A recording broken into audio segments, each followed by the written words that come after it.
Il y a des chances que tu es actuellement en train de chercher des partenaires en affaires, des partenaires business pour pouvoir développer votre business et aller un peu plus loin. Donc, dans cette vidéo, on va couvrir comme ça 7 points que moi j'ai listés et qui me permettent aujourd'hui de pouvoir, quand je recherche des personnes avec qui je dois me mettre en affaires, je me base sur ces 7 points-là. Donc, dans cette vidéo, tu vas apprendre sûrement que la recherche d'un partenaire d'affaires n'est pas quelque chose qui est voilà, très facile parce que il faut aussi mettre certains critères en avant pour ne pas avoir n'importe qui dans ton projet. Donc, comme tu le sais sûrement, dans la pisciculture, le projet agribusiness que nous travaillons en Afrique, donc dedans, dans ce projet-là, nous ne sommes pas seuls et c'est une raison pour laquelle nous, on voulait travailler ensemble. Pouvoir se mettre ensemble est l'un des leviers qui va te permettre d'avancer plus vite dans ton projet. Donc, si tu es comme moi, tu recherches des partenaires business, comme je l'ai annoncé, pour nos prochains projets, cette vidéo va sûrement faire sens pour toi. Donc, reste jusqu'à la fin parce que la septième caractéristique que je vais te partager va vraiment faire le déclic parce que trop de personnes se mettent en affaires mais n'ont pas pris le temps au préalable de pouvoir voir les caractéristiques, qu'est-ce qu'ils veulent comme partenaire et pouvoir choisir les meilleures personnes qui soient parce que n'importe qui, tout le monde n'est pas fait pour être entrepreneur et tout le monde n'est pas fait en fait pour travailler aussi en équipe. Donc, il faut vraiment réussir à mettre le doigt sur les vraies personnes.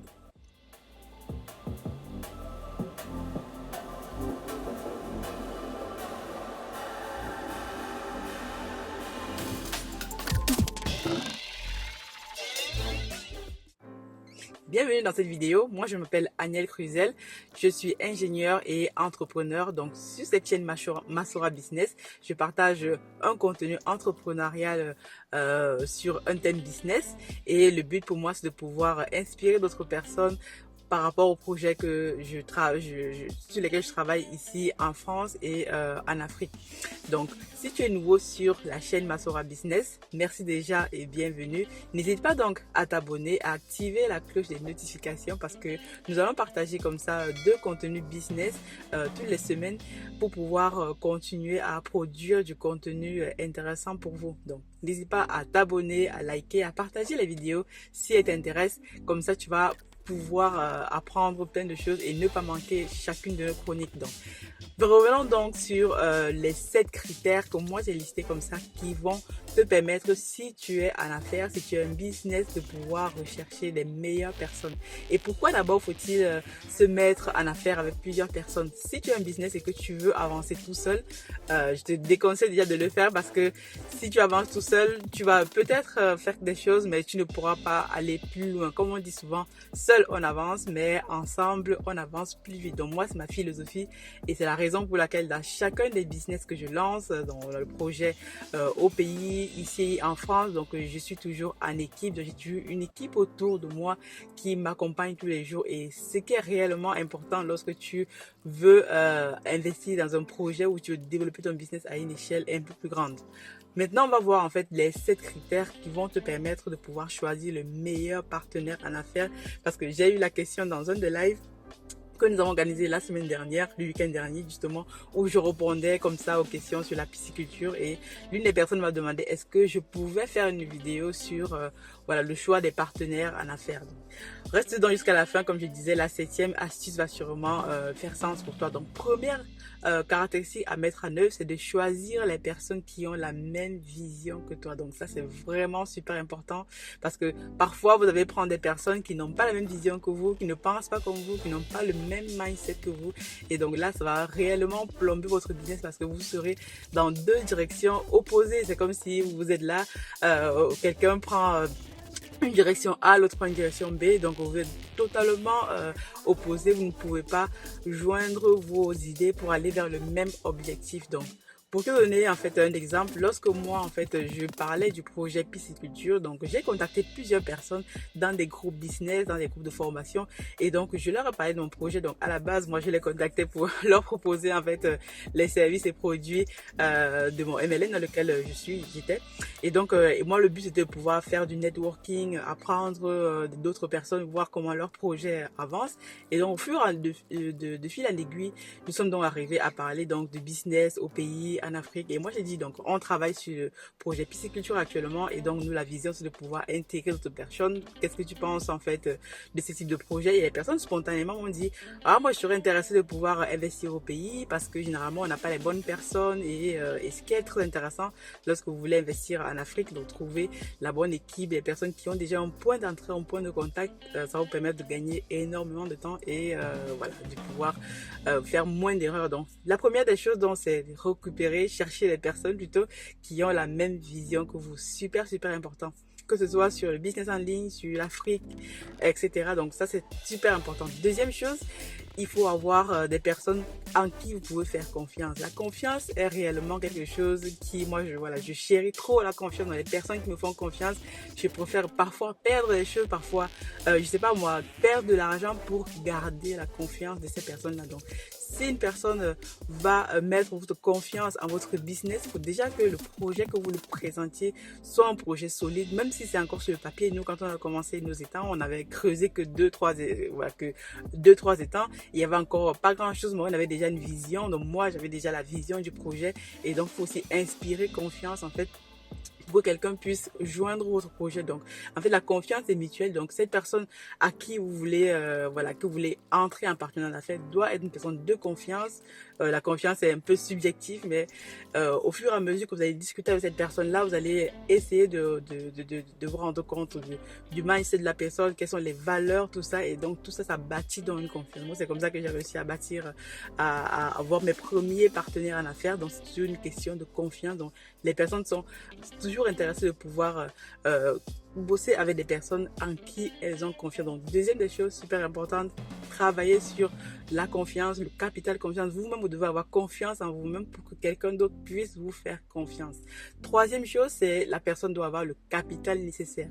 Quand je parle de capital, vous pouvez avoir des sous. Donc, nous, dans nos partenariats, on a des personnes, nous, on est des financiers, on va apporter des sous, on va apporter, par exemple, des personnes vont apporter du temps. D'autres vont apporter par exemple un lopin de terre. Par exemple, vous avez vu notre partenariat au pays de la pisciculture. Notre collègue qui est au Cameroun, lui, en fait, il met sur la table en fait le terrain qu'ils ont sur lequel on travaille, le temps en fait qu'ils consacrent pour pouvoir superviser les travaux et comme ça aussi.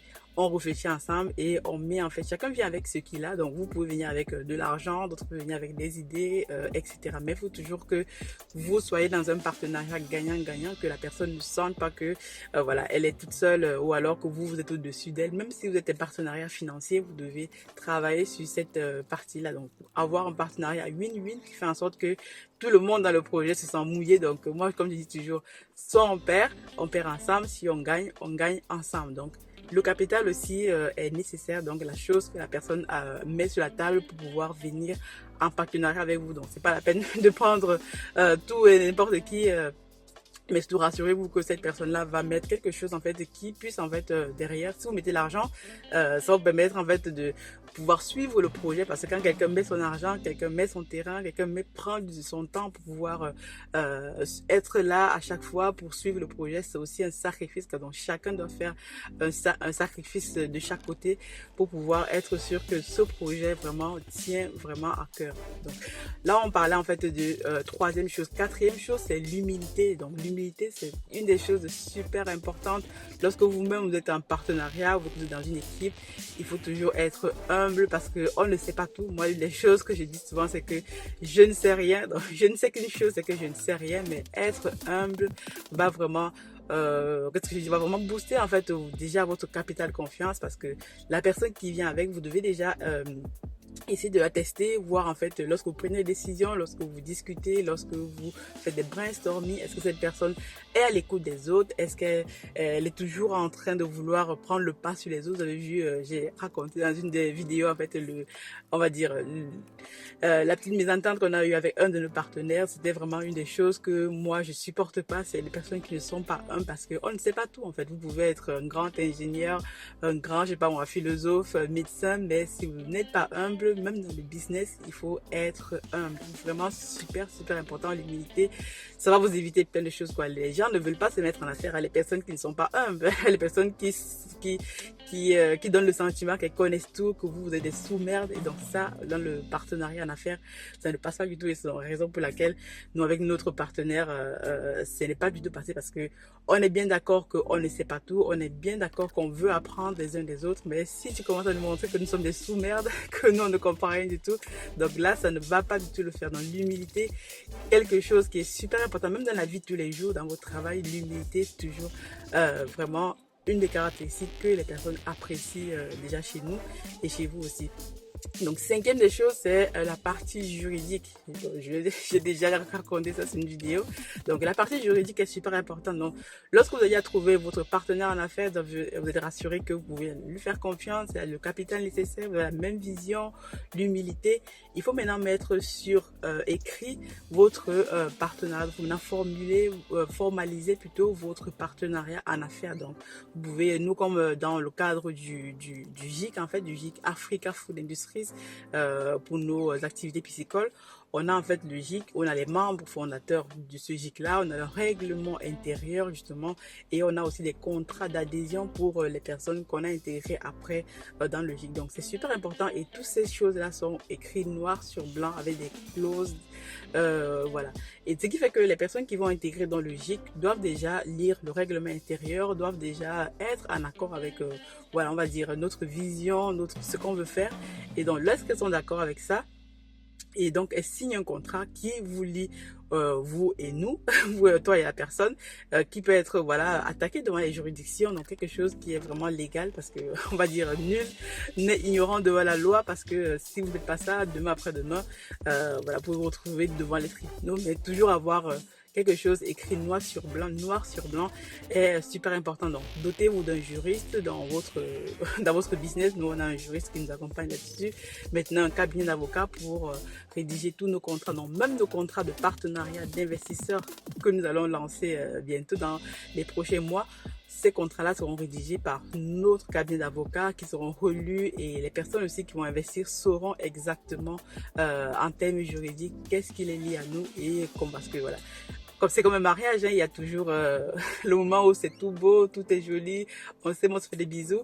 Et quand voilà vient la tempête, il faut que chacun des deux soit protégé. Donc c'est pour ça que les divorces existent. Hein, donc voilà. Donc la partie juridique est super super importante. Donc n'hésitez pas à vous doter d'un juriste. Parfois c'est un peu cher. On se dit qu'on écrit un contrat et tout, ça nous coûte 100 000 francs CFA comme on est en train de le faire actuellement. On pense que parfois c'est cher, mais un contrat pareil peut vous éviter de perdre beaucoup plus si vous n'avez pas bien ficelé votre partenariat.